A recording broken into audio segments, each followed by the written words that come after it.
Direto. Pois bem, muito boa tarde a todos outra vez.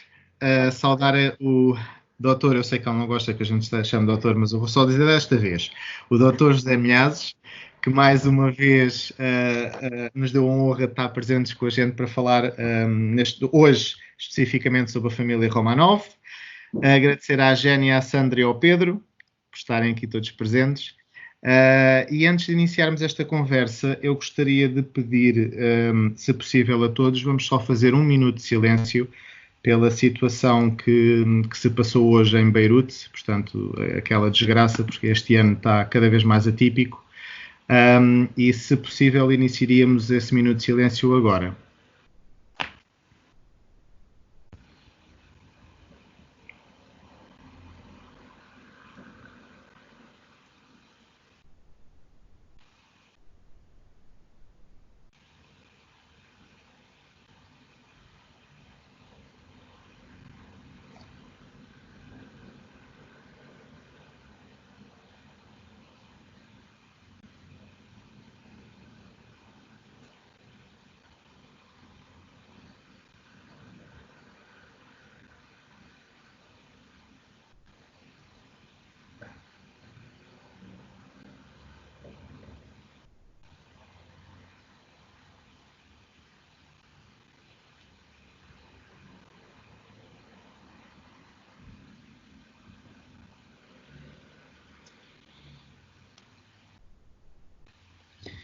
Muito obrigado. Bem, é realmente um ano muito atípico. Vamos passar agora então para o nosso tema, José. Romanov, a última família imperial russa. Acho que é um tema que a maior parte das pessoas está um bocadinho mais sensibilizada desde que saiu aquela série na Netflix. Sim, que eu não gostei. Não gostou? Não. Comecei a ver e deixei de ver rapidamente quando começaram com a história da Anastácia. Ok. Que toda a gente já sabe hoje, está cientificamente provado que ninguém ficou vivo da família dos Romanov. Por isso, digamos, continuar a romantizar e a propagar falsidades deste tipo, e eu não gosto. Claro que eu sei que tiveram lugar e realizaram-se obras bonitas e muito românticas em torno da Anastácia e das pseudo-Anastácias, porque elas foram bastantes que apareceram. Sim. Mas nenhuma delas era, como está provado hoje cientificamente, nenhuma delas era a verdadeira Anastácia. Essa aí ficou com os outros em Ekaterimburgo, nos arredores de Ekaterimburgo, em 1918.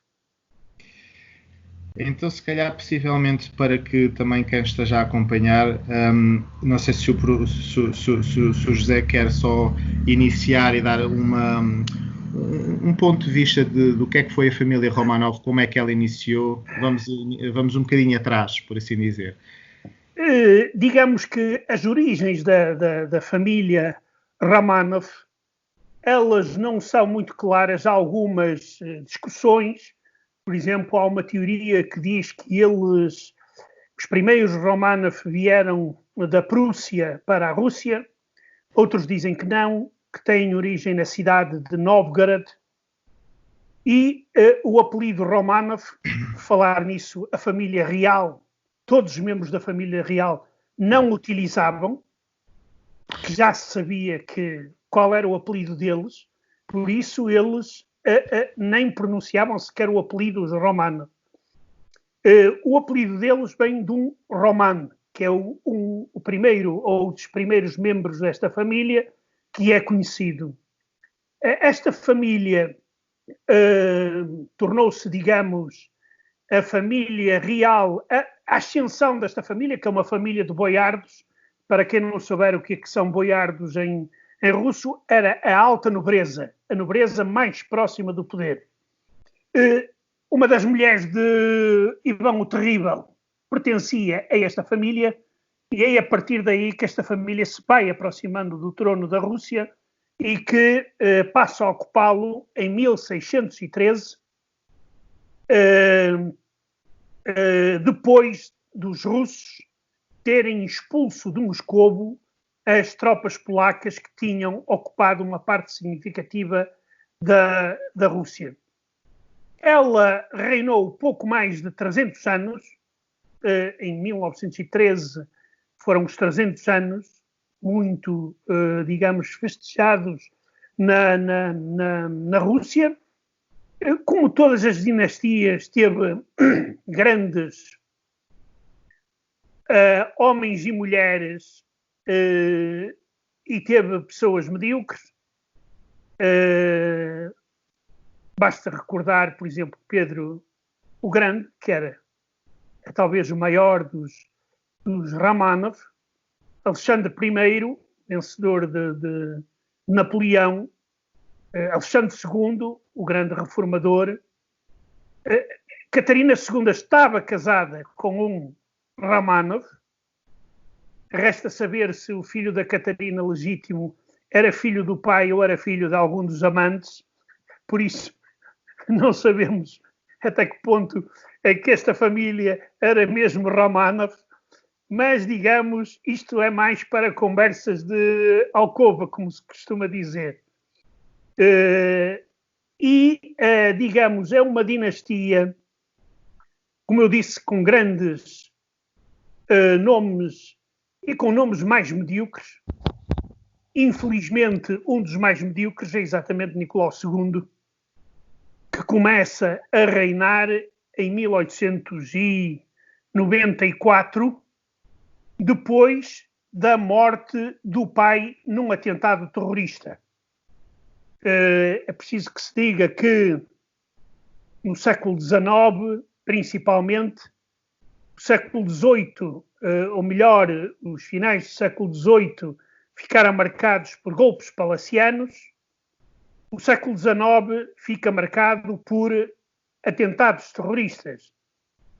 Alguns dos czares foram vítimas de organizações que hoje chamaríamos extremistas e que algumas delas tentaram, como foi o caso do czar Alexandre II, tentaram 12 vezes assassiná-lo e à 12ª vez ele foi, efetivamente, morreu. Explodiu uma bomba. Por falar neste atentado terrorista, o chefe da polícia de combate ao terrorismo daquela altura era neto de um português. Chamava-se Iósif Velho. Era neto de um homem do Porto. Que, claro, que se demitiu imediatamente após o golpe, mas depois de fazer uma ação, de meter todos os terroristas na cadeia. Primeiro meteu-os todos na cadeia e depois demitiu-se.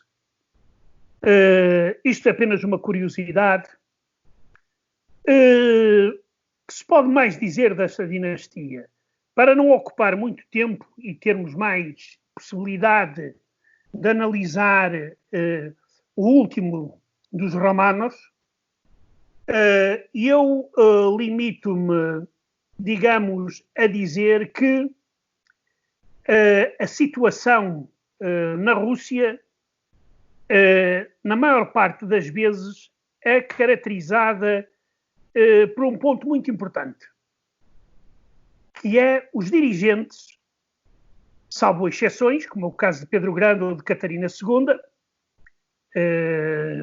os dirigentes são muitas vezes, ou realizam muitas vezes, políticas reativas e não preventivas. Daí que chegam sempre atrasados. Ou quando vêm as reformas, elas já são insuficientes. Esta tragédia acompanhou os Romanov no século XIX e foi esta tragédia, esta circunstância, que levou Nicolau II à desgraça. O facto de ele não ter sabido compreender o tempo e o país que governava e de não ter reformas, de ter realizado reformas adequadas, não só a nível económico e social, mas até político. Esta é uma das origens da tragédia do último Romanos.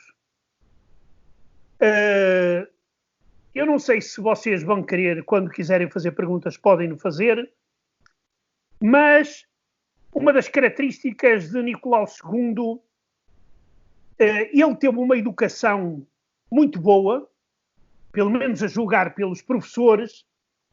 Ele deveria ter uma educação excelente. Mas se era ou não excelente, nós não sabemos, porque os professores não lhe podiam fazer perguntas. Porque era o czar. Ou seja, não podiam saber... Não podia ser avaliado. Exatamente. Ora, a Jenny disse exatamente... A Jenny deve ser professora. Não sou. Não é. Mas tem tendências para isso. E eles não podiam ser avaliados. Daí que ele teve excelentes mestres. Agora parece que não soube absorver, digamos, as qualidades necessárias a dirigir o maior país do mundo. Então, era um país gigantesco. É de recordar também que ele chega ao poder com ideias antiquadas e ultrapassadas para o seu tempo. E ele torna-se czar em 1894 e, no primeiro discurso que ele faz, que é um discurso extremamente infeliz, e depois iremos ver porquê, e ele dá logo, ou melhor, nem dá a entender, ele deixa claro que nada de parlamentos e de reformas democráticas, e ele continua a ser o garante da autocracia. Ou seja, o homem nomeado por Deus, ungido por Deus, para governar o seu país. Ou seja, é ao contrário daquilo que no fundo a Revolução Francesa nos tinha... os valores da Revolução Francesa. E não só. Em Inglaterra, exato, os monarcas, na Revolução Francesa acaba depois com a República, mas em Inglaterra as reformas não acabam com a monarquia, porque a monarquia inglesa, como outras monarquias, souberam adaptar-se ou souberam até antecipar-se nas reformas. Sempre foram parlamentares, sim. Exatamente. Nicolau II disse logo que não ia haver Constituição na Rússia. E acabou por ser assim. Ele nunca aceitou assinar uma carta constitucional. Nem mesmo depois da revolta de 1905, de que eu poderei falar mais pormenorizadamente à frente. Só uma pergunta para quem está a ouvir. Se poderia caracterizar, em termos sociais e económicos, que Rússia é esta que estamos a falar? E em que medida é que ela divergia dos restantes países, ou da maioria dos países europeus? Porque, há exceções. A Rússia, nesta altura, é uma Rússia de grandes contrastes. Por um lado, começa a dar um grande salto industrial. Começa a construção, já antes de Nicolau II, de grandes infraestruturas, como é, por exemplo, o Transiberiano. Só para dar um exemplo. E a Rússia, em termos industriais, transforma-se numa grande potência. Em 1913, em termos industriais, a Rússia era o quarto maior país do mundo. Tinha uma agricultura, digamos que, de alguns pontos de vista, bastante razoável. Por exemplo, a Rússia exportava cereais, coisa que a União Soviética nunca não fez, ou melhor, nos anos 60 e 70 do século XX e 80 não fez, importava.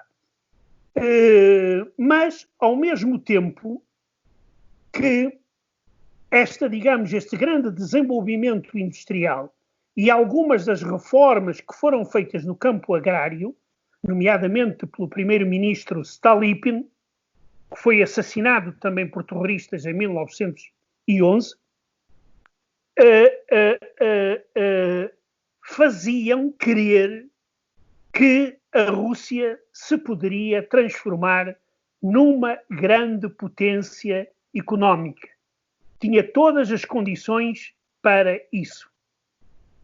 Faltava-lhe as reformas sociais e as reformas políticas.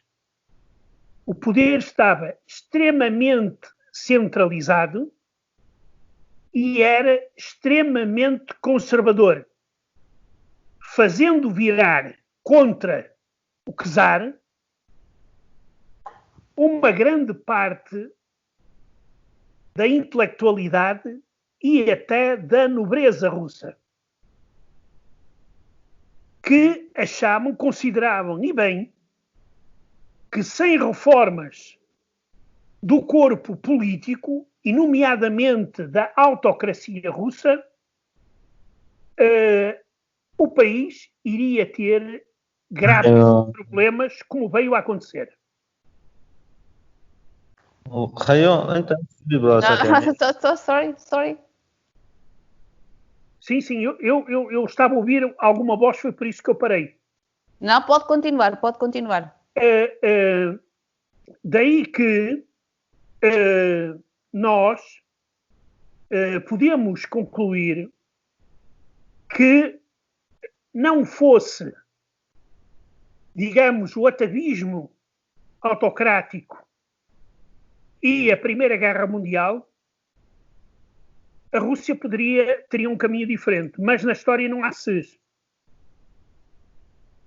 Como se costuma dizer, se a minha avó tivesse rodas, era um elétrico. Como não tem rodas, foi minha avó. Por isso, eu não vou estar agora a especular se seria pior ou melhor do que foi. Apenas digo que estava numa fase de grande desenvolvimento. Mas, como digo, e volto a assinalar, desenvolvimento marcado também por fortes problemas sociais, políticos e também económicos, porque a Rússia precisava de grandes investimentos estrangeiros, nomeadamente franceses, para construir as grandes infraestruturas que necessitava para o seu desenvolvimento. Não sei se respondi à sua pergunta. Não, foi claro, assim. Em termos de... Então pode-se dizer que era uma sociedade que ainda vivia num género de ordens, com uma ordem social. Não podemos falar de classes sociais, mas de uma ordem social, quase, digamos, semelhante a um feudalismo. Era feudalismo. Era um feudalismo. Era um sistema de classes sociais muito bem definido. Isso refletia-se nos próprios documentos que as pessoas recebiam e que davam essas classes ou grupos, davam acesso a determinados cargos ou não. Não era uma questão de meritocracia que vencia. Era uma questão de se nascer com sangue azul ou filho de algum industrial muito rico que já não precisava de sangue azul, que já tinha muito dinheiro, e havia casos desses na Rússia, principalmente entre os chamados velhos crentes ortodoxos, que eram grandes industriais, grandes famílias industriais. Depois, claro que havia também um problema enorme, que era o problema nacional. A Rússia era um Estado multinacional, o Império Russo, e que teve graves problemas que nunca soube resolver. Quer dizer, tinha o problema da Polónia, que era uma dor de cabeça constante em todo o século XIX, e mesmo também no século XX, no início do século XX. A Jenny esteve em Varsóvia, deve ter ouvido falar dessa história.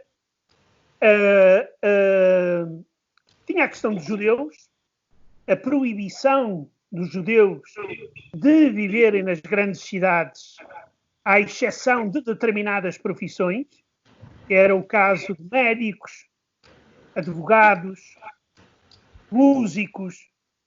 Isto é uma das razões, engenheiros, isso é uma das razões que leva a que, e na Rússia, mesmo na parte final, e na própria União Soviética, e a intelectualidade, eu aqui tenho em vista músicos, escritores, poetas, há muitos judeus.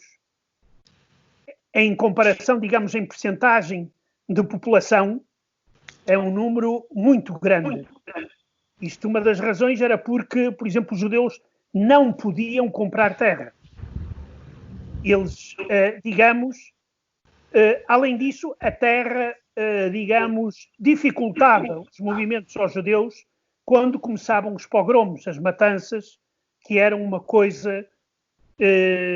a palavra pogrom, uma palavra eslava, que significa destruir, e que entrou na história como matanças de judeus, várias das quais, das grandes, aconteceram exatamente no reinado de Nicolau II. E, para já não falar de outras questões, como a questão do Cáucaso, onde havia vários povos que se insurgiam contra o Império Russo, o caso dos Cherkesses, dos chechenos. Aí, se alguém tiver interesse em ver esta questão dos chechenos e a origem do conflito, que depois se veio a refletir já nos finais do século XX e no início do século XXI, e eu recomendo a ler uma obra muito pequeninha do Leon Tolstói, que se chama Adji Murat, que se lê de uma penada, mas demonstra bem o que sentiam aqueles povos montanhosos face ao Império Russo. E este também era um problema muito grande que, digamos, o reino ou melhor, o czar Nicolau II, czar imperador, não soube, digamos, resolver. Daí que, por exemplo, não fiquem surpreendidos de no movimento socialista participarem numerosíssimos judeus, que era a única forma, digamos, que eles consideravam ter para a sua libertação. Então...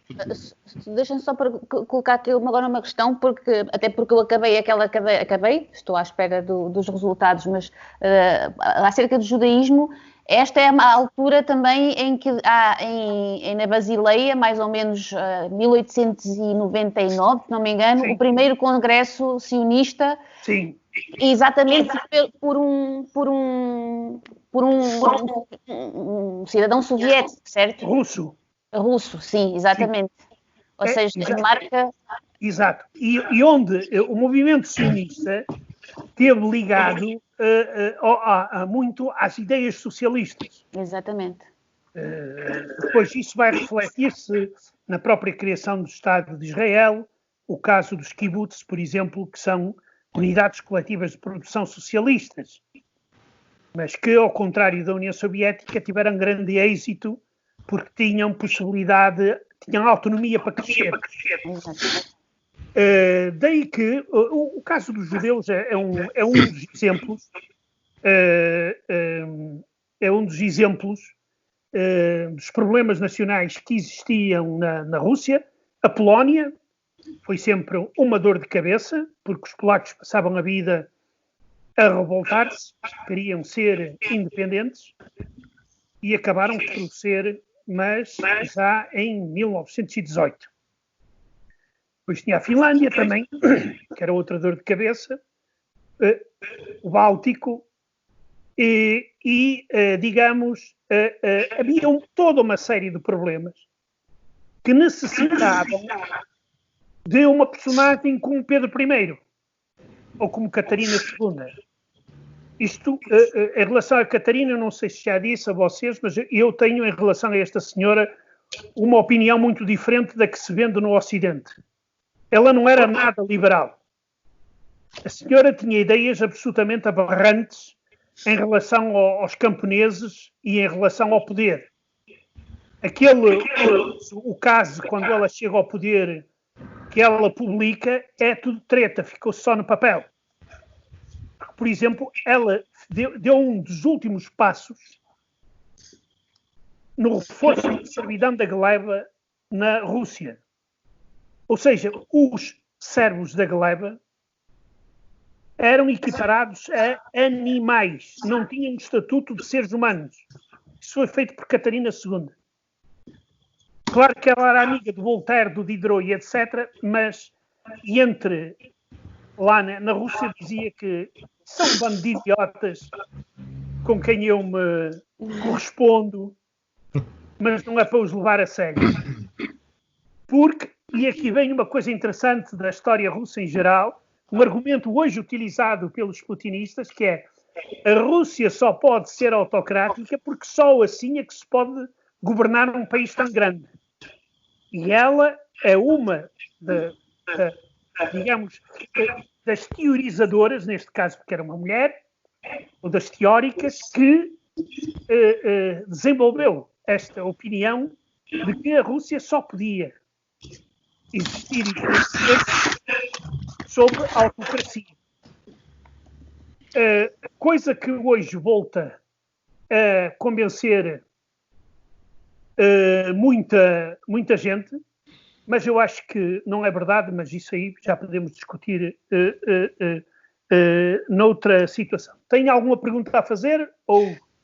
Podemos então dizer neste caso que Nicolau II foi um czar completamente despreparado, por assim dizer. Portanto, ele não estava preparado para guiar um país do tamanho da Rússia numa situação ou nas situações que estavam a acontecer naquele momento, correto?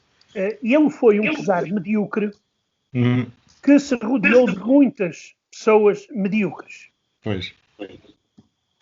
Havia algumas bastante inteligentes e que chegaram mesmo ao cargo de ministros e primeiros ministros, como é o caso do Stolypin, de que eu falei, do realizador da reforma agrária na Rússia, que foi assassinado, como eu já disse, pelos terroristas, mas amando terroristas de esquerda, mas amando da polícia secreta russa, que muitas das vezes utilizava esse estilo de liquidar, digamos, personagens que consideravam ser incómodas dentro do sistema do poder. Exato, e foi o que aconteceu a Stolypin, o homem que tentou dar algum desenvolvimento à agricultura na Sibéria e no Extremo Oriente, mas, como eu disse, ele não chegou a realizar os seus grandes projetos devido ao atentado terrorista em Kiev, quando foi assassinado.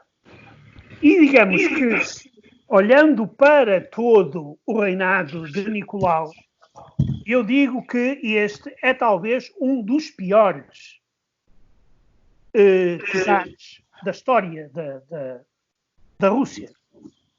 E, além disso, um pouco, digamos, acima de tudo, ele era capaz de se ir dedicar à caça enquanto a polícia matava na rua ou prendia dezenas de pessoas.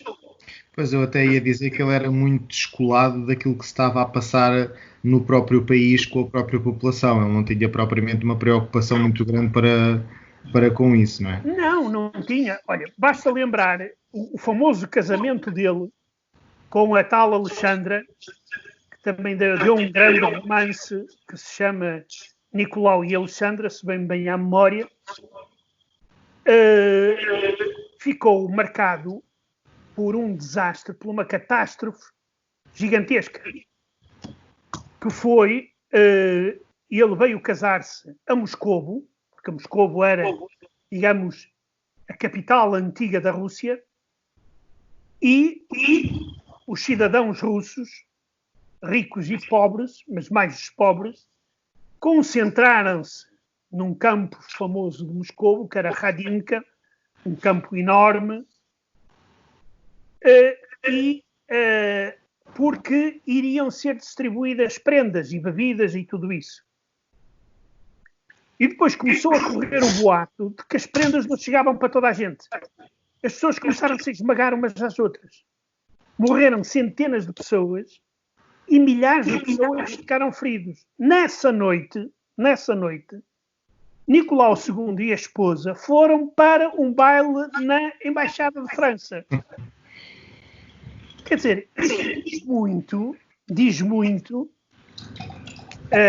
da imagem do monarca russo. Há outras durante a Segunda Guerra Mundial, quando vieram dizer que vários corpos do exército, ou seja, milhares de soldados tinham sido dizimados. Mas não há problema, nós temos mais. É um bocadinho como o Trump com a situação toda do Covid e ir jogar golfe. Exatamente. É exatamente um pouco desses dirigentes que, digamos, julgam ser superiores e não estarem em contacto com a realidade. E, exatamente, se eles estivessem em contacto com a realidade, e ele... Não teria chegado onde chegou, não é? Onde chegou. Primeiro, não teria havido a revolta de 1905.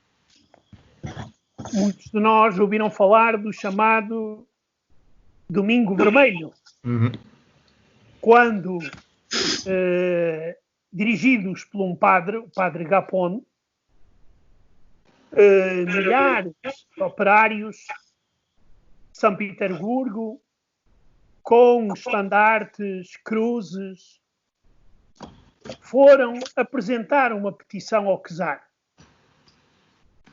E claro que o czar recebeu-os com os cossacos, que também fizeram uma matança gigantesca. E que, tendo em conta a derrota russa na guerra com o Japão, que acontece também em 1905, e esta revolta vai dar origem a uma grande revolta que obriga Nicolau II a fazer alguns recuos, algumas cedências, mas nunca os necessários para, digamos, neutralizar o sentimento de indignação que existia na sociedade. É aí que ele deixa criar o Parlamento, a chamada Duma. Duma vem do verbo Duma, que significa pensar. Assina um manifesto, em outubro de 1905, que não prevê, que não é uma Constituição. Dá alguns poderes à Duma, mas poderes muito limitados.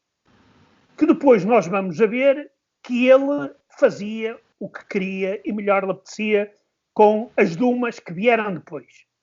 Quando as Dumas eram muito revolucionárias, pura e simplesmente dissolvia-as e voltava a fazer outra Duma, ou, digamos, eleições para outra Duma, e proibir, por exemplo, os partidos de extrema-esquerda, neste caso o Partido Bolchevique e outros, o Partido Socialista Revolucionário e outros, de participarem nas eleições.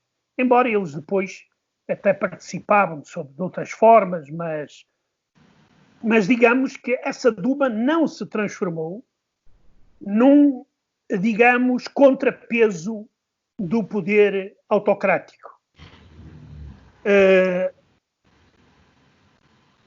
Na questão, por exemplo, do problema do poder jurídico, há momentos em que alguns juízes tomam decisões absolutamente escandalosas para o czar e para a sua corte, nomeadamente, por exemplo, justificando e libertando terroristas.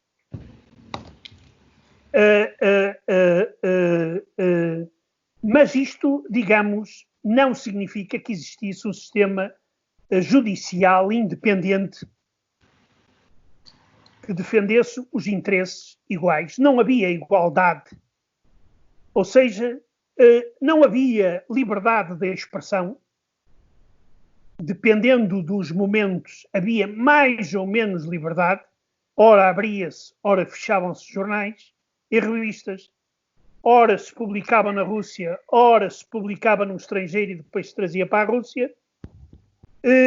Digamos que, mesmo a nível, por exemplo, sindical, a partir de 1905 há alguma liberdade em termos sindicais, mas ela também muito limitada e muito controlada.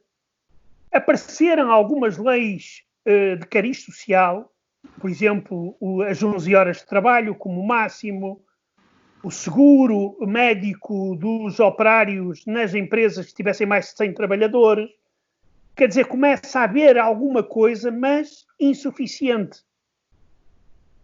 Daí que eu passo à outra, digamos, causa da queda do czar, que foi a participação da Rússia na Primeira Guerra Mundial,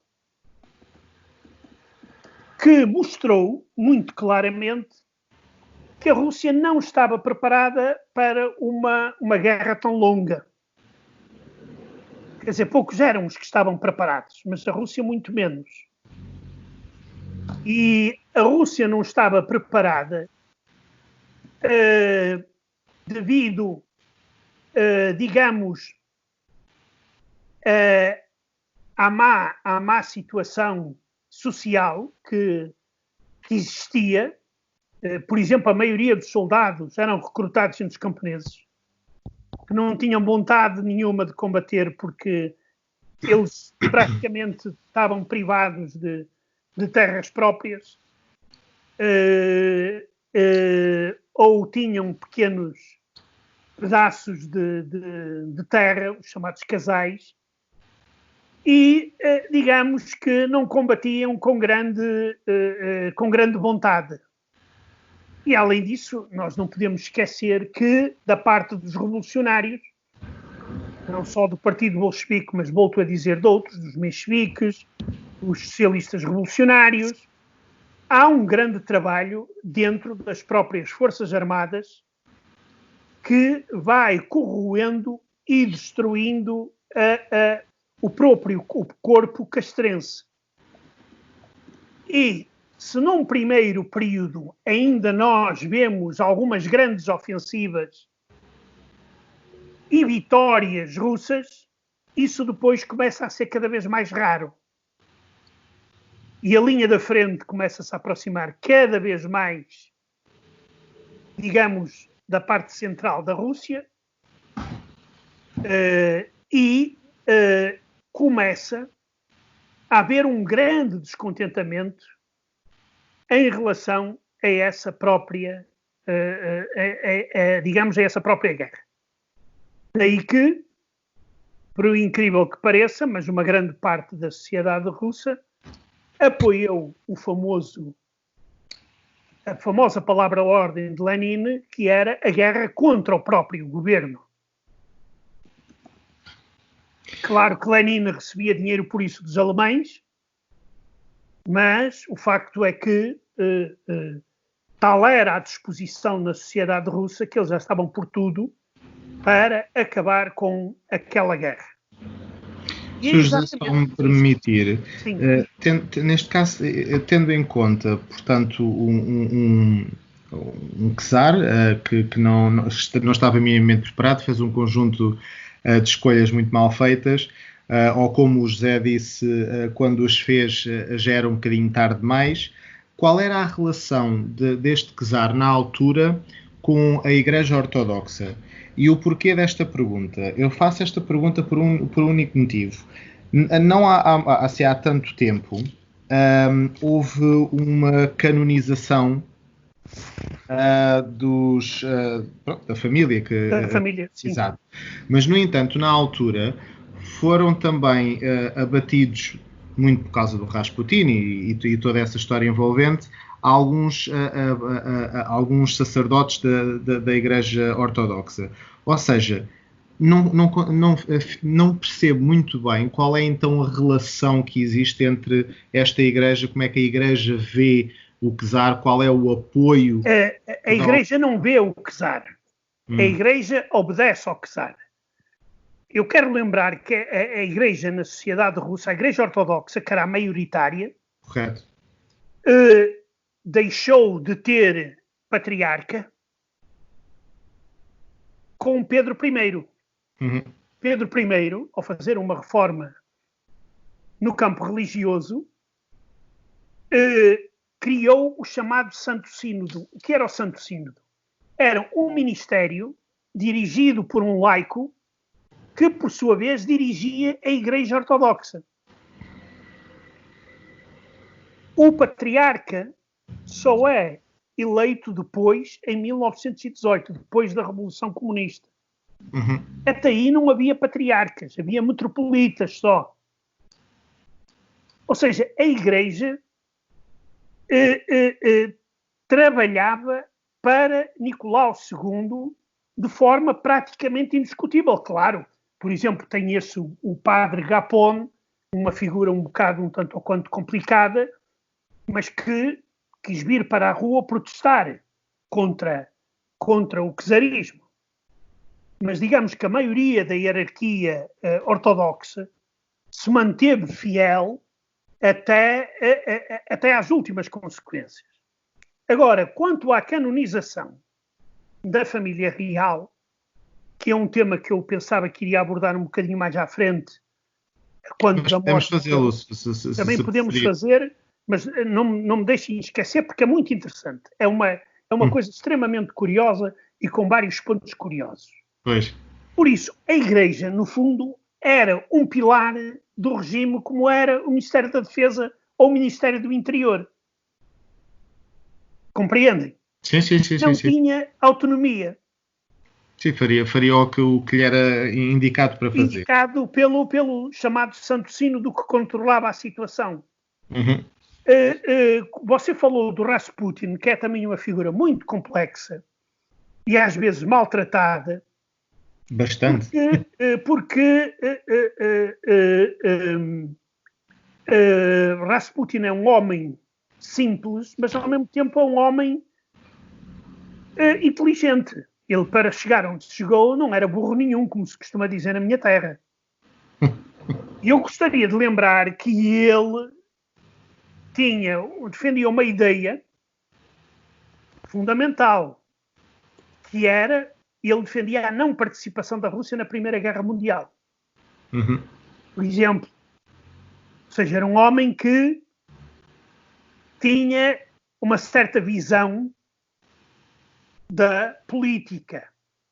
Mas é um bocado curioso, porque inclusive até nesta tão famosa série da Netflix dá quase a sensação de que Rasputin é quase o responsável pela queda do Império, por assim dizer.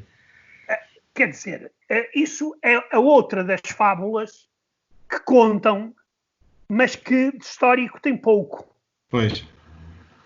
Porque não é o Rasputin sozinho que ia dar cabo do Império, claro. Sim, claro.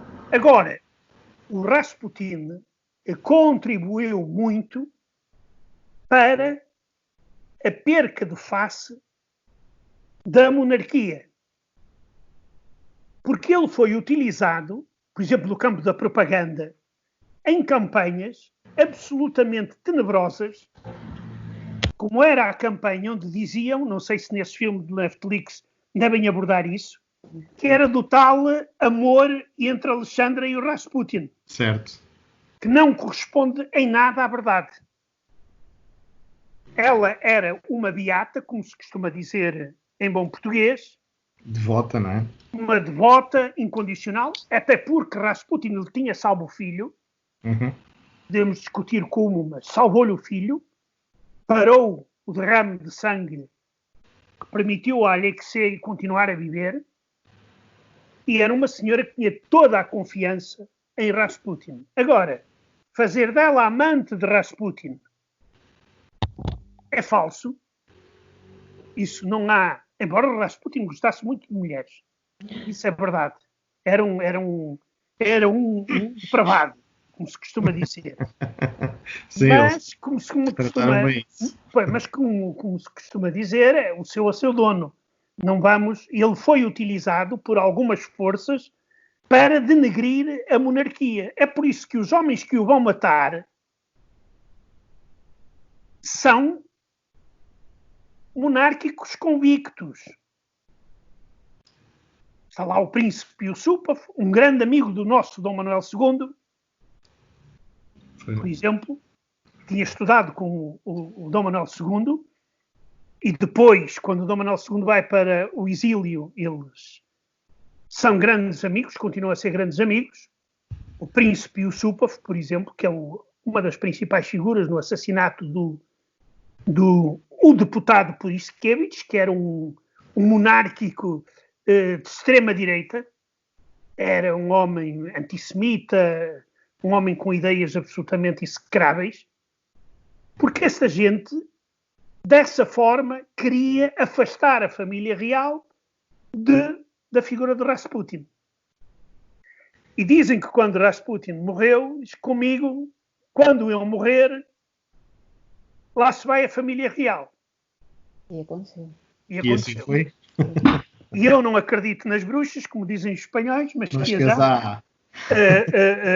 Isto para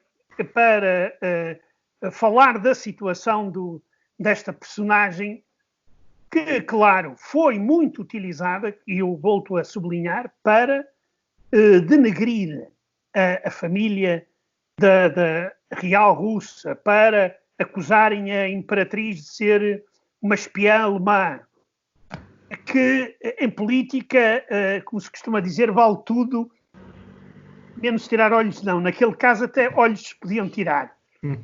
E daí que valia tudo para denegrir, e isso não era também preciso muito, porque a própria Casa Real não sabia, digamos, gerir muito bem a sua imagem.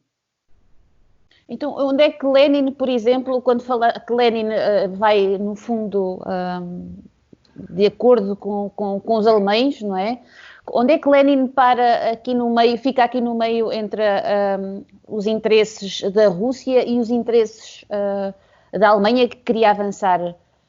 O Lenin não tinha em conta os interesses da Rússia. Tinha em conta os seus. Exato. E os do seu partido. Ele era um homem extremamente pragmático, eu diria extraordinariamente pragmático. Um grande tático.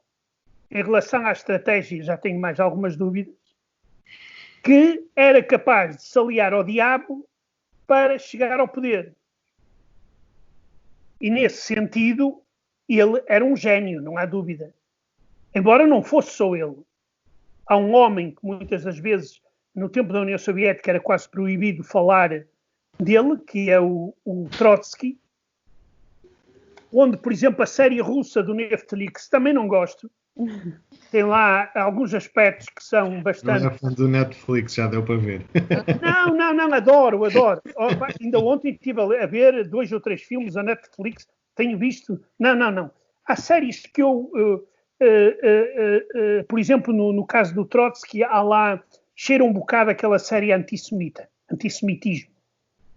E isso eu acho que não está em nada correto.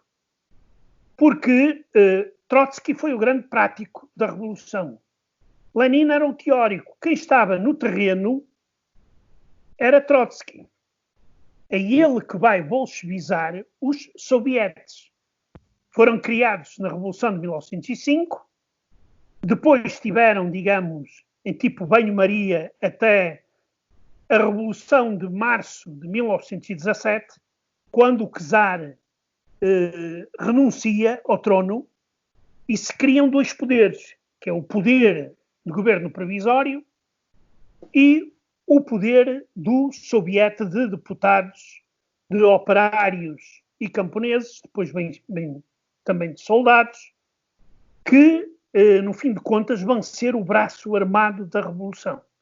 E esta bolchevização dos sovietes é obra de Trotsky, que era um dos dirigentes do Soviético de Petrogrado, que era o mais importante porque ficava, digamos, no coração dos acontecimentos. E tendo em conta até o que o José está a dizer em relação a Lenin ser muito inteligente, o que é certo é que, pelo menos daquilo que eu tenho conhecimento, e se calhar posso estar completamente errado, não existem provas documentais como tenha sido Lenin a dar a ordem para a morte da família imperial, correto? Efetivamente não existe, não foi encontrado documento nenhum. Mas digamos que se nós formos... repara uma coisa, aquela família estava condenada. Sim. À morte. Porque, repara uma coisa, os outros Romanov que não conseguiram sair da Rússia foram todos liquidados. Os que ficaram na Rússia. Não foi só a família real. O Lenin é preciso dar cabo da nobreza, a gente extermina a nobreza. A Casa Real iria ter o mesmo destino. Claro que poderiam encenar um grande julgamento revolucionário, mas o resultado seria o mesmo. Pois, seria sempre a morte deles. Seria a morte deles, olhando para a teoria e a prática de Lenin e para a atitude que ele teve em relação a parte da família Romanov que ficou na Rússia, foram todos liquidados. Daí que se pode concluir que, embora Lenin não tenha assinado o papel, Lenin moralmente é o responsável pela morte dos pelo mesmos. assassinato desta família. E isto é muito importante. Porque se fosse o czar, como em França, lá vai o rei e a rainha cortam-lhes a cabeça. Limpa-lhes a tosse. Ali não foi todos. Pois. Foram as 4 filhas e foi um filho, ou seja, pessoas a que nós chamaríamos inocentes. E foi um aspecto celebrado pela sociedade russa como uma conquista, ou pelo contrário, como é que foi encarada o assassinato da família? Não, o assassinato foi apresentado como, digamos, a família real russa poderia cair nas mãos dos brancos, ou seja, nos adversários dos comunistas vermelhos. Isso seria um grande problema, porque eles iriam servir de estandarte às forças contra-revolucionárias. E esse é um argumento que levou a dizer: nós temos que os liquidar a todos para desaparecer um dos grandes símbolos da monarquia russa. Mas dizem até, inclusive, que não houve qualquer tipo de comoção pública na época que houve este assassinato. Não houve, porque, repara uma coisa, nós estamos no meio de uma guerra civil absolutamente horrorosa, que ainda hoje não sabemos quantos milhões de pessoas morreram. Na Rússia é tudo milhões. É tudo muito grande. Falam em 20 milhões, 22 milhões de pessoas que morreram entre 1917 e 1922 na Guerra Civil. Porque, a Guerra Civil, uns dizem que, e eu defendo essa tese, de que a Guerra Civil começa exatamente no golpe de Estado comunista. É isso que vai desencadear a Guerra Civil na Rússia. Pelo menos em termos de dimensão e em termos de mortandade. E é no meio de se matar milhões, e aí o filme do Trotsky da Netflix já tem alguma coisa de interessante. Já mostra esse homem absolutamente sem alma e coração, um homem frio. É a ele que se deve, em grande parte, a vitória soviética na Guerra Civil. É ele o organizador do Exército Vermelho e que não tinha problemas em mandar fuzilar 10 soldados, por exemplo. Só para dar o exemplo de que quem voltasse para trás não voltava para trás, porque atrás estava lá um grupo e dava-lhes uns tiros e por isso não havia hipótese de recuar. Por isso, isto, naquele ambiente, não havia capacidade. E depois começaram-se a criar estas lendas, que viram a Anastácia num lado, ora era a Tatiana que aparecia noutro. Daí que isso manteve-se na parte nos imigrantes que saíram da Rússia Soviética e depois da União Soviética, em 1922. Dentro da União Soviética criou-se a fórmula de que não havia outra hipótese e não tiveram tempo de falar com Lenin. Daí que, pronto, mataram. O lugar era secreto. Depois, isto, ironia do destino, a chamada Casa Ipatiev, onde foram assassinados os membros da família real, só foi derrubada em 1982, por ordem de um senhor chamado Yuri Andropov. Posso só fazer uma pergunta? Pode, as que quiser. Eu estava aqui a lembrar-me, a comparar os reaparecimentos que diziam, pronto, que agora a ciência diz que é mentira, mas na altura não havia testes de ADN. Sim. E essas coisas. Podemos comparar com o nosso Dom Sebastião, que os portugueses estavam sempre à espera que ele reaparecesse para salvar a nação? Não. Os russos são sebastianistas à sua maneira. Os russos aí são muito semelhantes aos portugueses e você tocou num ponto interessante. Os russos estão à espera de um Dom Sebastião. Eles sempre tiveram a mitologia do czar bom, o tal czar que há de um dia chegar à Rússia e resolver os problemas todos da Rússia. É por isso que Putin é tão bem recebido quando chega ao poder em 2002. Em 2000, peço desculpa. É o czar que vai salvar a Rússia. E nesse sentido eles são tão sebastianistas como nós somos. Agora, no sentido de que viria o czar Nicolau II, não, porque o Nicolau II não era um grande símbolo. Não era uma daquelas pessoas que se dizia teve uma grande influência, teve uma grande importância, fez um grande trabalho, por isso também não havia grande forma de fazer dele, digamos, o tal Dom Sebastião de que você fala. Não sei se respondi à sua pergunta, mas... Sim, mas podia sempre haver uma esperança de um dos descendentes que foi morto ser o czar bom. Claro. Há depois a questão dos Romanov cá fora. Aqueles que se safaram. Inclusive, há hoje uma família que diz e pretende ao trono russo. Mas eles também não se entendem, porque há várias famílias. Pois. Não, porque há várias famílias.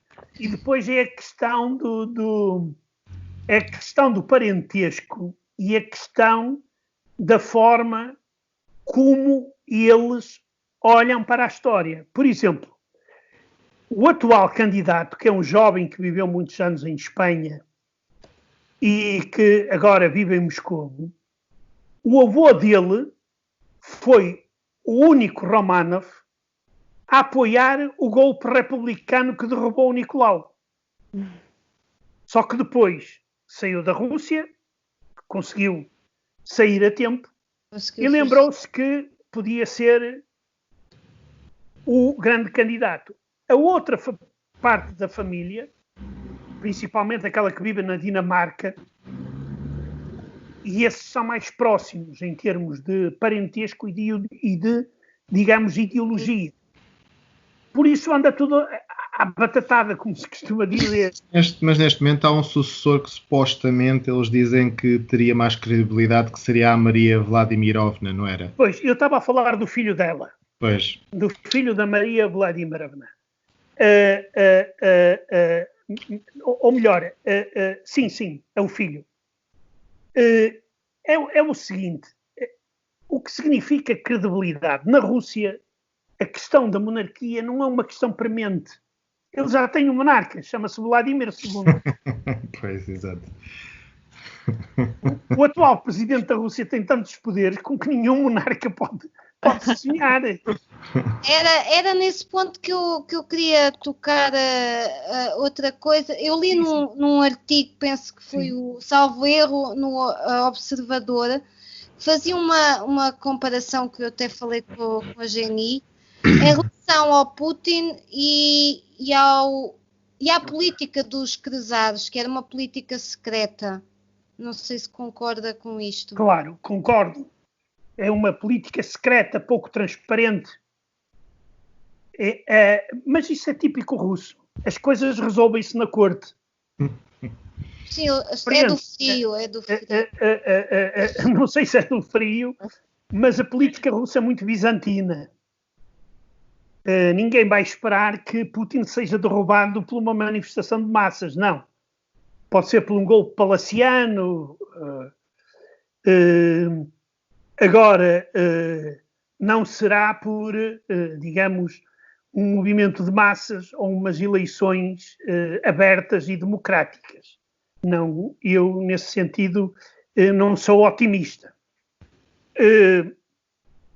É daí que, claro que Putin tentou explorar e tenta explorar ao máximo essas características da autocracia russa, por exemplo, o caso do paternalismo, de distribuir umas esmolinhas. A própria Igreja também, não? A própria Igreja também está ao serviço de Vladimir Putin. Será que ele quer que pensem que ele é o cruzado bom? Claro que ele pensa, claro que ele está convencido. Ele não quer que pensem, ele está convencido que é. Que é o melhor que a Rússia pode ter. Compreende? Isto, sabe, na questão das autocracias e das ditaduras, há sempre um problema. É que nenhum autocrata, nem nenhum ditador, se considera pior do que alguém que seja. Pelo contrário, não é? Pelo contrário. Fervorosamente convencidos que são os melhores e que o povo não pode encontrar melhor do que eles. E que são os salvadores. Exatamente, são os salvadores. Salazar se chamava. É para isso, sabe que isso aí é uma questão muito interessante, porque quando o Putin chegou ao poder, alguns dos assessores dele e alguns ideólogos russos utilizaram muito a experiência de Salazar, o homem que vem salvar, o doutor que vem salvar a pátria, que vem pôr as finanças na ordem, depois daquela anarquia que foi a Primeira República, etc, etc. A Primeira República é uma espécie de anos 90 na Rússia, que era uma balbúrdia, ora o rublo ia por água abaixo, ora não havia comer, ora grande confusão política, andava toda a gente aos tiros. E Putin trouxe a estabilidade. Só que, pronto, na Bielorrússia acontece a mesma coisa, porque a Bielorrússia agora no domingo vai haver batatada da brava, mas penso que o Lukashenko vai vencer pela 6ª vez. Pois. Ele diz claramente, neste momento, não há pessoa capaz de me substituir. Infelizmente, as mulheres não podem. Porque a nossa Constituição é uma cruz demasiadamente pesada para as mulheres governarem. Se calhar até governavam melhor, mas... Bem, isso aí eu já não discuto. Sabe? Eu aí... sabe que para mim isso é indiferente. Mulher, homem, a mim o que interessa é a qualidade, não é o género. Exatamente. Se uma mulher for inteligente e governar melhor que um homem, eu vou votar na mulher, não vou votar no homem só porque ele é homem. Exatamente. Aqui não. Mas, voltando à história russa, e agora o que tratamos da questão do assassinato, efetivamente, por exemplo, o governo provisório que nasceu da revolta de março de 1917 estava a preparar o julgamento da família real.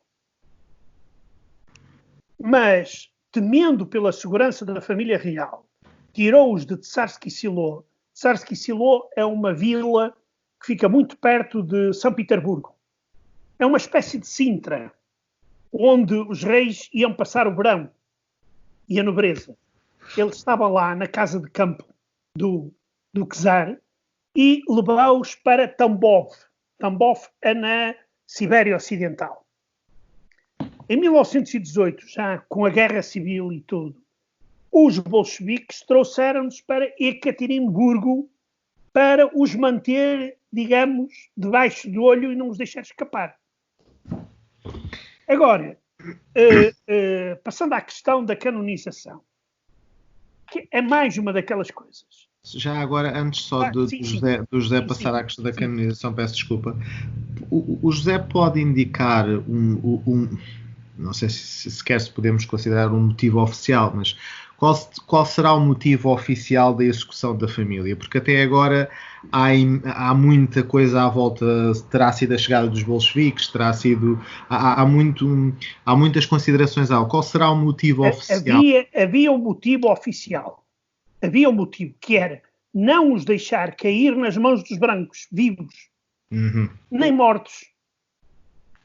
Porque se fossem vivos, se transformariam no tal estandarte de combate contra os vermelhos. Se fossem mortos, nós tínhamos as relíquias.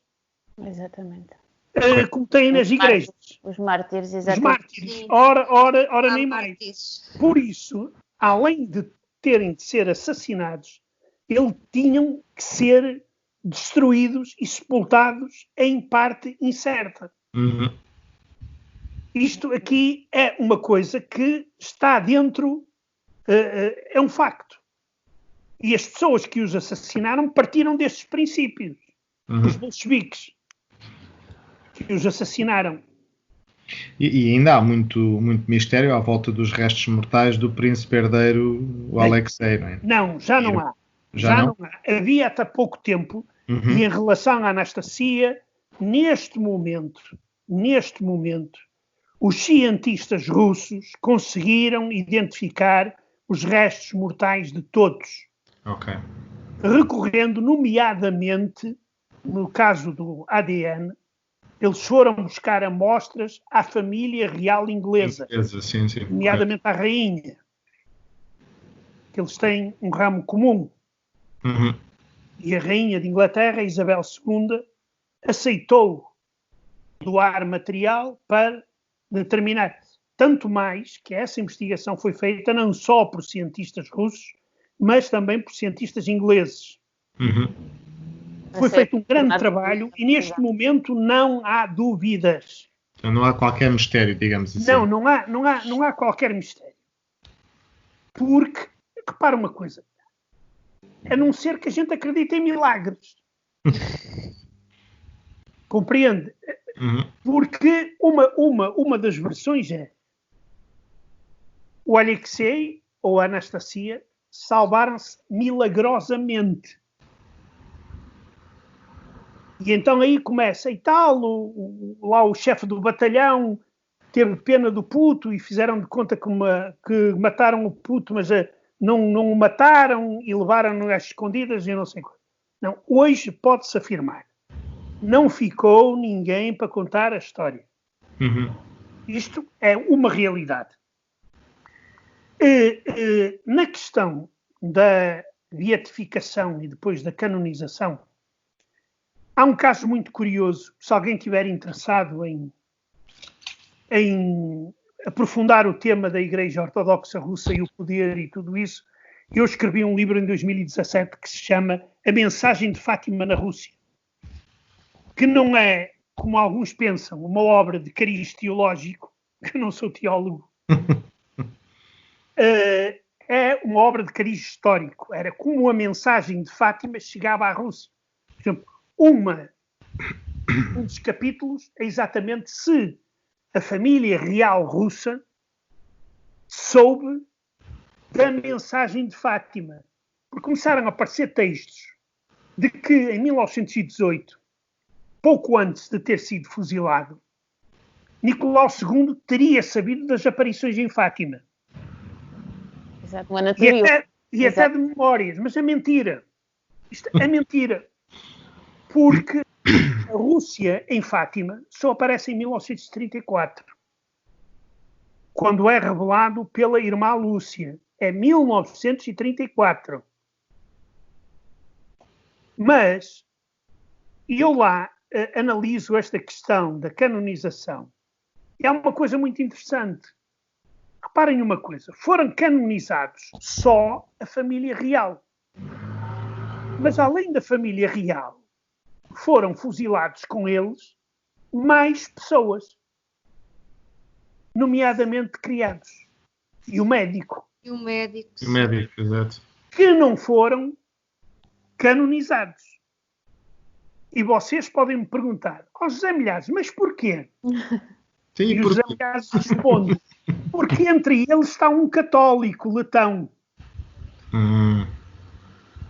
E para a Igreja Ortodoxa era um bico de obra estar a canonizar um católico. Pois. Exatamente. Agora, a canonização é extremamente problemática, tendo em conta toda a atividade do próprio czar. Eu, por exemplo, acho...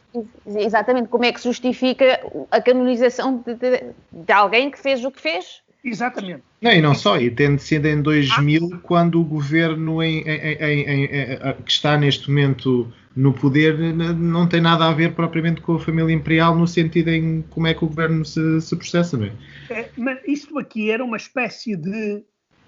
esta medida tomada com o apoio do governo e da Igreja Ortodoxa, pelo facto de o governo russo se legitimar. É uma questão de aumentar a legitimação do poder. É a politização da Igreja. Da Igreja, a ter a bênção da Igreja. E isto é muito importante para a política, o que vai ser um problema grave no futuro da Igreja Russa. Que a Igreja Russa pode sair extremamente desacreditada. Pois, exato. E não só... comprometida. Agora... Deixe-me só acabar aqui. Sim, força. E eles poderiam ser considerados, como foram consideradas todas as vítimas do regime comunista, mártires. E aí nós estamos de acordo. Uhum. Agora, a canonização é claramente um passo político. De religioso tem, desculpem lá, eu sou crente, tenho alguma educação, andei no seminário, por isso sei do que falo e eu não vejo razões para canonizar a família real russa. Uhum. A criança e as jovens ainda se poderia analisar. Agora, o czar, depois de ele ter sido em grande parte o culpado do país ter caído na situação em que caiu. E a czarina também, não tem muita lógica. Pronto, não tem lógica. Mas o segredo de não terem sido todos canonizados é porque lá no meio está um católico. Porque senão eram todos. E também há algo muito interessante que é a investigação criminal, vamos assim dizer, sobre a morte da família real nunca foi encerrada. Aliás, o caso reabre em 2015 pela própria Igreja Ortodoxa para confirmar os restos mortais. Sim, porque faltavam os restos mortais, era de Maria e de Alexei, que estavam sepultados noutro lugar diferente. Uhum. Esses também foram encontrados. E pode-se dizer, por exemplo, que eles que tenha sido muito importante para o atual governo fazer esta questão de identificar todos os restos mortais e finalmente terminar com este sebastianismo, vá lá, como dizia a Sandra, terminar com esta romantização, se calhar era uma das coisas que Putin, ou o governo dele, precisaria para... O Putin não precisava, digamos, tanto. Não é um perigo, porque existe lá, em Moscou, está lá o tal jovem, o filho da Maria Vladimira, grande amiga do nosso Duque de Bragança, E o Putin não tem medo dele. Porque monarcas como aquele não assustam nem o menino Jesus, que é santo. Exatamente. Daí que, até porque o perigo na Rússia não está da monarquia. A monarquia atualmente não é problema na Rússia. É como cá em Portugal, se calhar. Claro. Há pessoas que são monárquicas, há grupos monárquicos, mas não têm nenhuma força, não há nenhum partido político que se diga partido monárquico. Mas há monárquicos em muitos partidos políticos, que é uma coisa curiosa. É verdade, sim. Isso é uma coisa curiosa.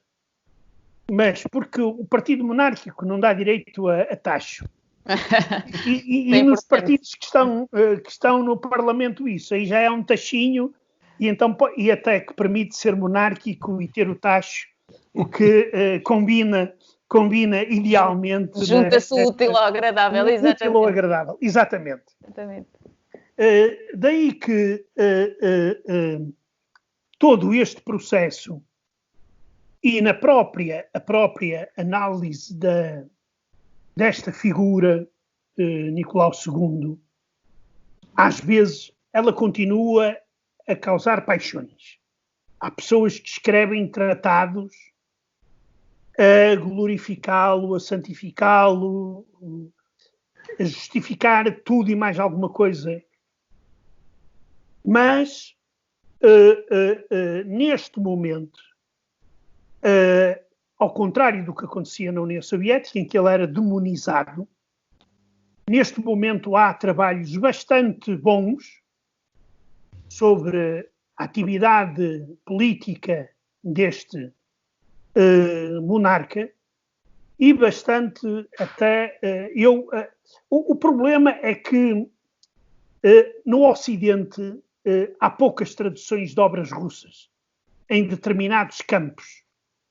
Eu estou a falar em relação a Portugal. Talvez nos Estados Unidos, em Inglaterra e em França as coisas sejam um bocado diferentes. Mas à nossa terra chega muito pouco. Aqui em Inglaterra também não existe assim uma grande quantidade, não. Pronto. Então, depois aparecem aquele tipo de os romancezinhos. E são neles que às vezes você vai falar como historiador e começam-lhe a dizer, era como o meu avô dizia, como é que Cristo não existe se eu via no cinema? Exatamente. Isso faz lembrar um bocadinho aquelas coisas das pessoas que antigamente viam as novelas, ficavam tão cientes que as personagens encaravam, eram as próprias personagens, e é um bocadinho isso. Exato. E daí que não há motivo para, digamos, claro que em relação ao assassinato, eu acho que é condenável. Até porque, como eu disse, não houve qualquer tipo de julgamento. Foi uma decisão sumária. Claro que podem justificar com a necessidade revolucionária. Já agora peço desculpa, se o José me permite, se puséssemos hipoteticamente, se houvesse um julgamento, o que é que, tendo em conta a sociedade na altura e tudo o que estava a passar, o que é que acha que iria acontecer? Iria acontecer o que aconteceu. O mesmo, não é? Sim. Okay. Iriam ser fuzilados, mas não iriam ficar vivos. Mas se calhar as crianças já não iam ser fuziladas. Iam. Se não iam ser fuziladas, acabavam também muito rapidamente, porque, repara uma coisa, a questão de fuzilar ou de matar,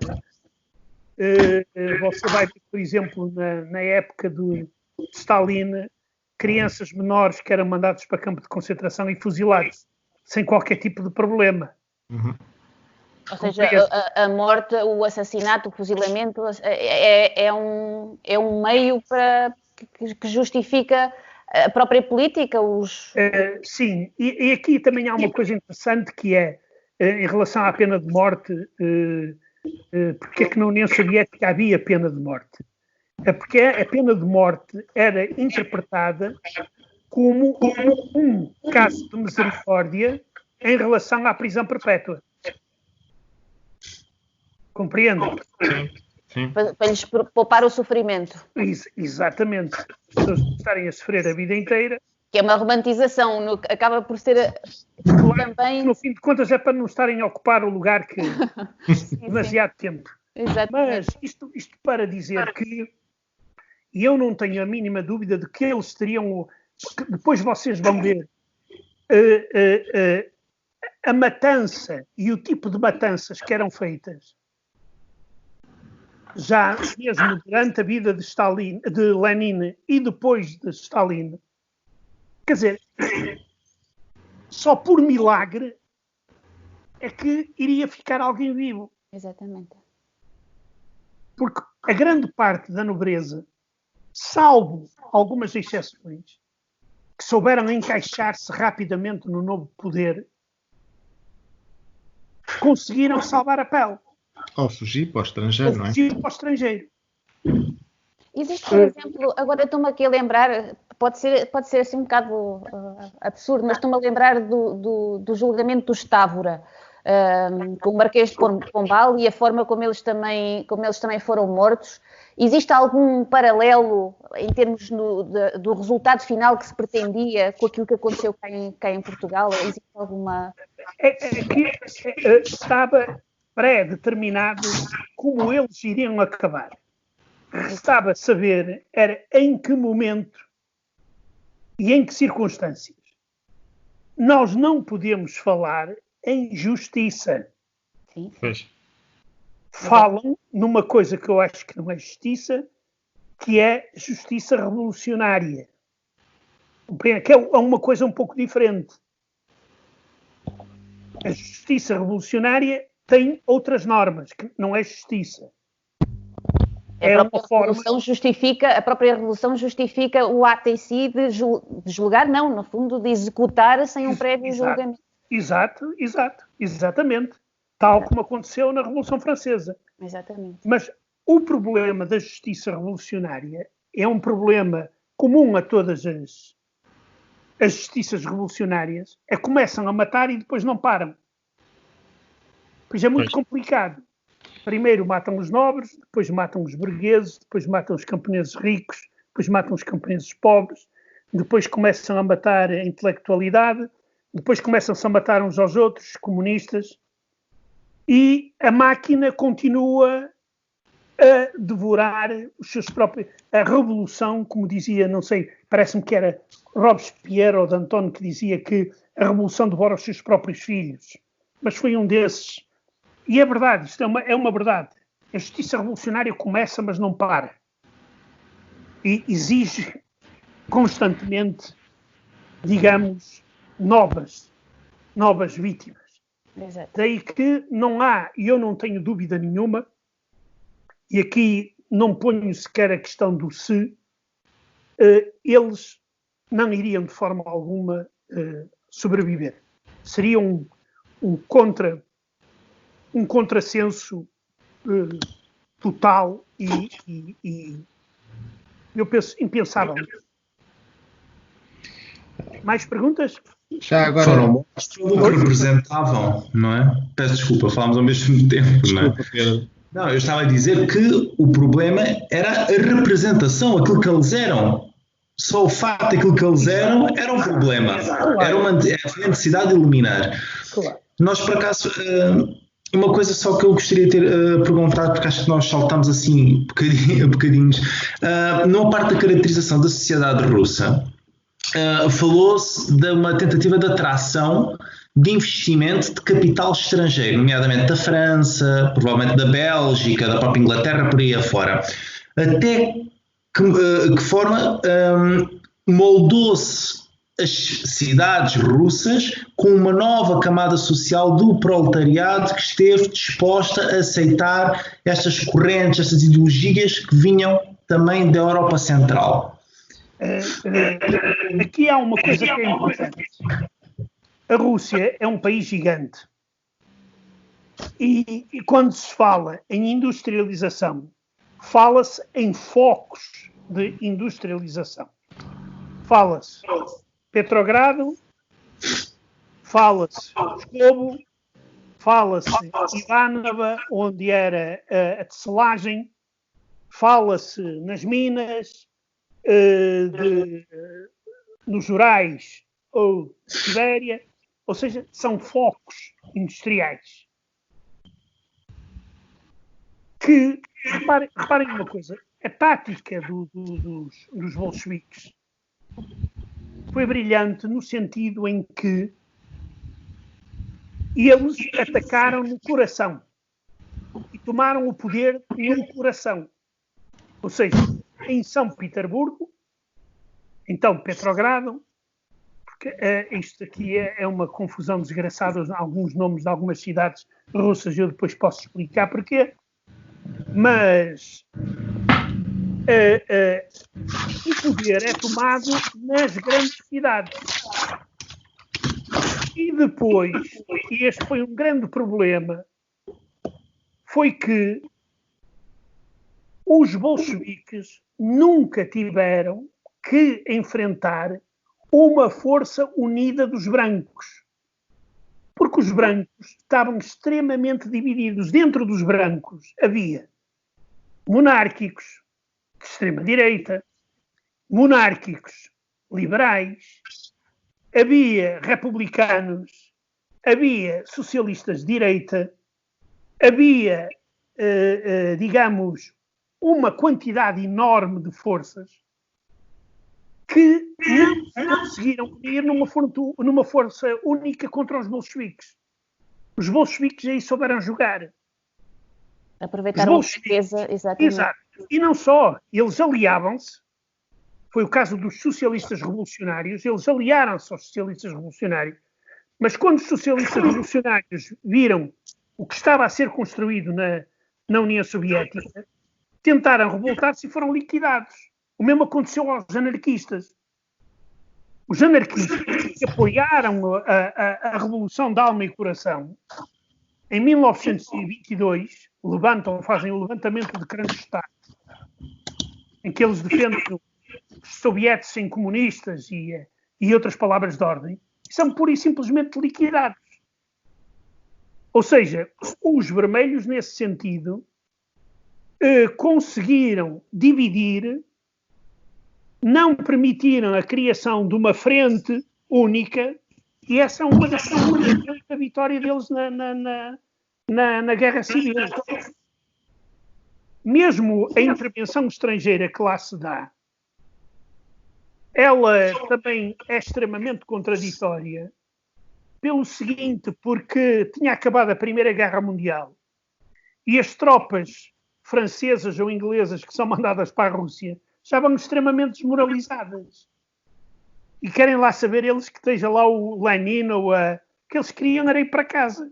Exatamente. Isso era uma questão que eu gostava de colocar, porque quando nós recentemente falámos da Primeira Guerra Mundial, e acho que é um assunto muito pouco abordado quando a gente fala, que estamos constantemente a falar da Segunda Guerra Mundial, há muita ficção, mesmo os filmes e tudo se fala muito sobre a Segunda Guerra Mundial, mas fala-se pouco sobre as questões psicológicas que foram vividas durante a Primeira Guerra Mundial e tudo aquilo que dela advieram. E uma das coisas foi a própria duração da guerra, foi um dos grandes motivos de cansaço psicológico e mesmo se calhar na Rússia talvez tenham sentido ainda mais, se calhar pela pobreza, pelo tamanho do próprio país e das constantes derrotas que estavam a ser sofridas, não é? E não só, por exemplo, eles já não conseguiam, a indústria militar já não conseguia responder às necessidades da frente de combate, por exemplo. Exatamente. Mas essa foi, por exemplo, uma questão muito importante na vitória dos bolcheviques Claro. Porque a militarização da indústria fez com que desaparecessem muitos produtos essenciais. Exatamente. Começaram a produzir para a guerra em vez de estarem a produzir... Exato. E na agricultura, muitos homens foram para a frente e deixaram de cultivar as terras. Exatamente. Ninguém pensava, penso eu pelo menos, em termos de dirigentes políticos, ninguém pensava era que a guerra ia ser tão grande tão longa. Exatamente. Exatamente. Porque está toda a gente convencida, nós vamos ganhar isto e depressa. É um bocadinho como aquilo que, quando falou de Varsóvia, é um bocadinho como aquilo da Revolução em Varsóvia, deles estarem convencidos que ia durar 2 ou 3 dias e se arrastou. Mas isso a gente depois fala de outra altura. Pois, claro, exatamente, exato. É verdade, em relação à Primeira Guerra Mundial, fala-se menos porque ela já está mais longe. Mas ela é muito importante porque ela é a causa da Segunda Guerra Mundial. Exatamente. Esse é que é o grande problema. A divisão que foi feita, o mapa, a distribuição. Exato, a forma como foi tratada a Alemanha. Exatamente. A forma como ela foi humilhada. Ou destratada, neste caso. Exatamente. É por isso que não se deve humilhar os inimigos derrotados. Exatamente. Deve-se olhar para eles sempre com alguma consideração. Exatamente. José, se calhar para terminarmos, gostaria só que me dissesse, na sua opinião, que marca é que acha que, seja ela qual for, boa ou má, o que for, que marca é que acha que a última família imperial russa deixou? Negativa. História. É claramente uma imagem e uma marca negativa na história da Rússia. Porque, quer queiramos, quer não, o último czar, como eu já disse, foi em grande parte responsável por aquilo que aconteceu depois na Rússia. Pelas consequências tenebrosas que depois vieram. Porque eu não quero fazer de forma nenhuma o se. Pois. Porque, mesmo, por exemplo, eu acho que se os comunistas não tivessem vencido na Rússia, o Império Russo se teria esfarelado, como outros, na Primeira Guerra Mundial. E não foi devido à política dos comunistas. A tentativa de preparar a Revolução Mundial e de tentarem, quer dizer, eles só cederam onde era extremamente necessário. Foi o caso da Polónia, as 3 repúblicas do Báltico e a Finlândia. E mais uma ou outra parte depois no Tratado de Brest-Litovsk, e era daquelas, nós cedemos hoje, mas com a Revolução Mundial amanhã isto vai ser tudo nosso. Exatamente. Aí não há porque a Revolução Permanente era do camarada Trotsky em termos teóricos, mas a continuação foi feita pelo camarada Stalin. Stalin eu quis eliminar a ele, não é?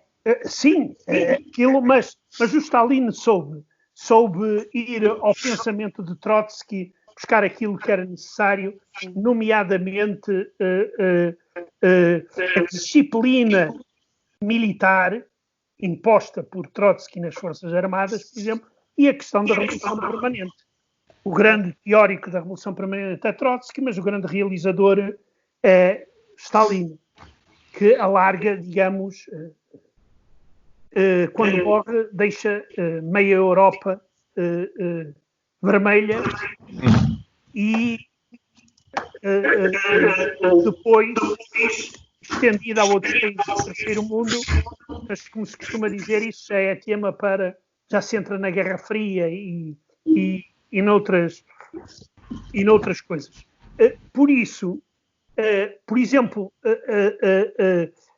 eu não vou entrar no se, porque acho que isso poderia levar-nos a estarmos aqui a noite inteira e sem tirar conclusão nenhuma. Ou então podemos chegar à conclusão que a Terra é quadrada e plana e isso pode ser uma grande justiça. Agora, claro que o atual poder político tenta ganhar com a figura de Nicolau II, os mártires e tudo isso, mas é no sentido de reforçar o seu poder e a sua legitimidade. Nós somos a continuação do Império Russo. É uma coisa que hoje está muito presente em muitos ideólogos e até na cabeça do Putin. Ou seja, aquela revolução que existiu foi, no fundo, um intervalo de tempo entre as grandes monarquias que vêm a existir desde o século XVII, desde o início com os Romanov, em que, no fundo, os bolcheviques, a única coisa que vieram trazer foi um intervalo de tempo. Sim, mas fizeram uma coisa. Eles conseguiram continuar o Império. Sim, exatamente. E conseguiram mantê-lo. E depois até o conseguiram alargar, substancialmente. Que é aquilo que se pretende fazer novamente, não? Quer dizer, vontade não falta. Vontade não falta, mas digamos que às vezes come-se mais com os olhos do que a barriga. E a Rússia tem sempre... Há uma lei na história russa, embora na história não haja leis, a não ser para os marxistas, mas há uma circunstância na história russa muito interessante. Sempre que a Rússia se alarga, ela enfraquece. Exatamente. A história tem visto... Nós temos visto isso na história. Isso aí, os países, à medida que vão alargando, eles vão enfraquecendo. O Império Romano é um exemplo disso. Sim. Ora nem mais. Ora nem mais. Exatamente. Digamos, vamos ver o que vai acontecer na Bielorrússia. E eu espero que Putin não tenha... eu queria perguntar uma coisa, assim a jeito de curiosidade, porque eu vejo, de um lado, o presidente da Bielorrússia fala de uma aliança com a Rússia, mas por outro lado diz que a Bielorrússia eles é que são muito bons e que a Rússia é que precisa deles. Onde é que aqui neste jogo político da Bielorrússia, a Rússia aliás, e o José até postou há pouco tempo no Facebook uma situação em que eles encontraram espiões russos na Bielorrússia, que uma chatice gigantesca. Não é? Exato. E neste momento a Bielorrússia está a concentrar tropas na fronteira com a Rússia. São os aliados assim, é uma coisa estranha. Não, isto não é estranho. É que o senhor Lukashenko tem que vencer.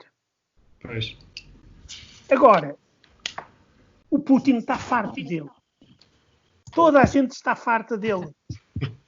Só que ele sabe, se ele se for embora, se vier a seguir, pode levantar problemas ao Putin como foram levantados na Ucrânia.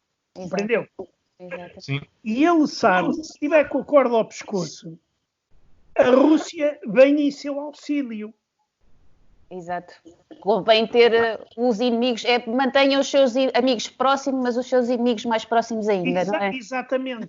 Isto aqui é absolutamente demagogia da parte dele, porque ele tenta mostrar ao povo, diz, estão a ver, eu sou tão forte, que sou eu que garanto a independência da Bielorrússia. Exatamente. Em relação à Rússia, em relação ao Ocidente, em relação ao Covid, em relação a tudo. Exatamente. Há um teatro de bastidores, não é? Exato. Agora, eu estou convencido que ele, dentro da cabeça dele, o que funciona é, quando eu estiver em maus lençóis, o Putin vem e ajuda-me. Não há outra hipótese. Todos nós sabemos que depois da Bielorrússia fica a Polónia. Exato. Coitados dos polacos. Está tudo dito. Exatamente. Os polacos já estão a chamar para lá tropas americanas. Eles já estão... Não, mas nota, por acaso foi uma pergunta que eu fiz à amiga minha, com quem eu fui ter, porque vivendo depois e vendo a cidade, como até comentei consigo, uma cidade a 3 tempos, como é que os polacos que viveram no extremo com o nazismo, que viveram no extremo do fascismo, depois passam para o outro extremo no comunismo e agora de repente voltam a políticas de direita e ela diz, é a única maneira que a Polónia não é a posição dela, mas que a Polónia vê de se defender a si própria, porque no meio desta loucura toda, destes países todos à luta uns contra os outros, e é uma forma, porque ela diz, os polacos são desconfiados por algum motivo, por natureza, Não, aqui também há, e aqui há outros, esse fator é muito importante. Mas também há um fator que também é importante aqui, que é a influência da Igreja Católica na Polónia. Exato. Porque lá a Igreja Católica tem efetivamente um poder muito grande. Mesmo na época, digamos, soviética, os comunistas tinham sempre muito cuidado com a Igreja Católica na Polónia, porque era muito forte. Agora, esta política, digamos, quer dizer, isto é os povos que vivem em corredores absolutamente desconfortáveis, como é a Polónia. A Polónia é um corredor, pelo menos nas guerras clássicas, agora já não, se calhar com os mísseis, já não precisam de corredores terrestres, mas nas guerras clássicas, vocês vejam que a Polónia passava todo o tempo em guerra e ia ser repartido aos bocadinhos houve várias partilhas, não sei se 3 ou 4, eu acho que 4, porque os soviéticos também a partilharam e etc. Daí que isso tem uma forte influência psicológica na cabeça das pessoas, e que leva digamos, ao medo permanente em relação ao vizinho. Exato. E nós temos uma Rússia ao fim e ao cabo que está a jogar olhinhos a uma Polónia que cada vez está mais afastada dentro da União Europeia, cada vez está mais afastada da Europa e do projeto europeu, não é? Bem, isso aí é outra questão muito complicada, porque a Polónia não quer fugir da Europa. A Polónia quer uma Europa à maneira deles. Pois, exato. O problema da Europa é esse mesmo agora. Exatamente, é cada um puxar a brasa à sua sardinha. Exatamente. Nós que andamos sempre a queixar-nos que ora são os holandeses que não pensam bem, ora são os suecos, ora são os noruegueses, e nunca nós somos os culpados. Pois não. E esse é o grande problema. Nós somos os coitadinhos. Os polacos dizem, não, os coitadinhos somos nós. E os holandeses dizem a mesma coisa. Dizem, nós estamos sempre a dar dinheiro. E por aí fora. Quer dizer, e andamos nisto. Exatamente. Porque isto há uma coisa. A União Europeia é um projeto muito lindo, mas muito difícil. Era giro no papel, não é? Mas é uma união de países, alguns dos quais, como Portugal, que têm as mesmas fronteiras já há 800 anos. Pois. Quer dizer, eu, por exemplo, sou adepto de uma Europa confederada. Mas sei que isto é quase utopia. Isto é quase utopia. Agora, se nós mantivéssemos pelo menos a este nível de coesão na Europa, já será muito bom. Embora possa não acontecer. Daí que, no caso do Putin, o Putin tem amigos melhores do que a Polónia para dar cabo da Europa. E todos nós sabemos quem eles são. Exatamente. Eu não sei se o André Ventura já se juntou ao clube. Na Europa, sim, já faz parte do clube político, mas não sei se já passou a receber dinheiro do Putin ou ir aos abraços e beijinhos com o Putin. Mas, pronto, isso aí é tema de... Diga. Entretanto, pois. vai fazer isso. Entretanto, vai fazer isso. Exato. Daí que, pronto, não sei se tem mais alguma pergunta a fazer.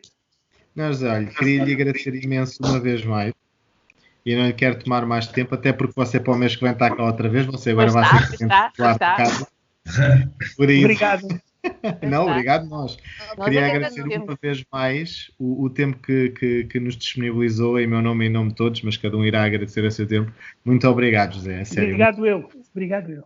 eu queria agradecer mais uma vez por este bocadinho e devo dizer que estou desejosa de voltarmos a falar novamente, até por causa de Varsóvia, daquilo que eu vi e daquilo que gostava de saber da sua opinião, porque já lá fui mais vezes e porque tem o seu conhecimento para partilhar connosco. Estou desejosa que isso aconteça, por isso, mais uma vez, muito obrigada. E agradeço o tempo que nós tomamos dos seus netinhos, que eu tenho visto, que são os amores. Muito obrigada pela sua família. Obrigada. Muito obrigada. Obrigado. Adeus a todos. Obrigado. Adeus a todos. Boa noite. Muito obrigado.